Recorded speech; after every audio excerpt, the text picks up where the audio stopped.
how to build a Minecraft melon farm / pumpkin farm. This farm is fully automatic, so you can get unlimited melons and pumpkins while AFK in your survival world. I'm gonna build a separate pumpkin and melon farm, but you can combine them if you want to. So I'm gonna start by going out 3 blocks from my wall, and I'm going to dig a T shape like this. I'm going to put a chest in the middle right here, and then get my hoppers and point them into the chest at the back like this. But then next we're gonna wanna put our rails all over. So you wanna put a powered rail on top of the hopper, and then I'm going to make an 8x8 farm. So 1, 2, 3, 4, 5, 6, 7, 8.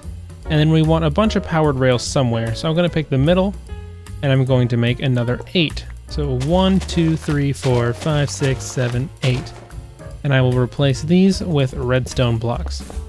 And so now if I were to put a powered rail on here, it would be powered, and I'm gonna just fill in the rest of these. Now make sure you place your rails in the same order as I do, otherwise they won't link up properly. And you wanna make sure your last rail right here is another powered rail. So let me replicate this one real quick. And so next you wanna place a block of dirt on top of every rail here. So while I'm doing this, I'd love to hear your feedback on this tutorial down below. And don't forget you can always subscribe to get more tutorials like this. And once you are finished, you'll want to get on top and get some stairs of whatever kind you like. And you're going to go across like this on the outside of both of the farms. You want to make sure they're curved in. And then in the middle, you want to put slabs so that it faces both directions and also keeps the future water in. And yes, you do need to put a water source inside of every one of these blocks. And once you've finished all of that, you want to hoe everything in a checkerboard pattern. Not like that, I messed that up.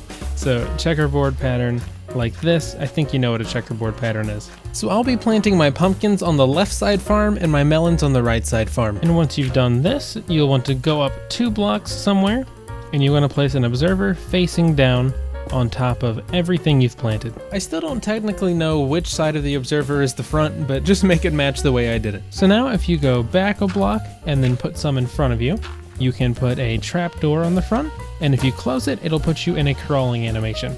And now you can go through and put a bunch of pistons facing downwards. Not like this one, like this one. And don't worry, we're almost done. And once you're done, you'll want to hop on top and put a block above every observer like this, but then also put redstone on top of every piston right here. You don't have to use redstone dust. You can use note blocks or fence gates or just something that updates the pistons. It doesn't really matter. Redstone's just the cheapest. And so while we're here, we're going to encase this whole thing in glass so that whenever we break our plants, they don't fall out all over the place. And of course, you don't have to use glass. You can use whatever you want. People just always ask, do I have to use glass? And it's kind of a weird question. And so now we're going to dig out these spaces right here, kind of like this weird square shape.